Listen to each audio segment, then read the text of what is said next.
स्टेडियमच्या गाळेधारकांनी वेळोवेळी नोटीसच्या पाठवून देखील भाडं भरलेलं नसल्यामुळे आणि त्यांनी महानगरपालिकेच्याच मालकीहक्काबद्दल वाद निर्माण केलेला असल्यामुळे त्यांना मुदत संपलेल्यामुळं त्यांचे गाळे रिक्त करण्यासाठी त्यांना नोटीस दिलेली होती आणि त्यामुळं आज त्याची गाळे बंद करण्याची किती गाळे 59 गाळेधारक आहेत.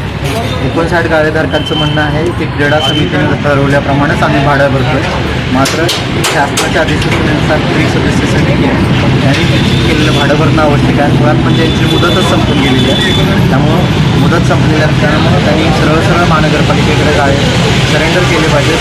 ते न करता ते महानगरपालिकेच्या विरोधात कोर्टात जातात. ही बाब निश्चितच योग्य नाही.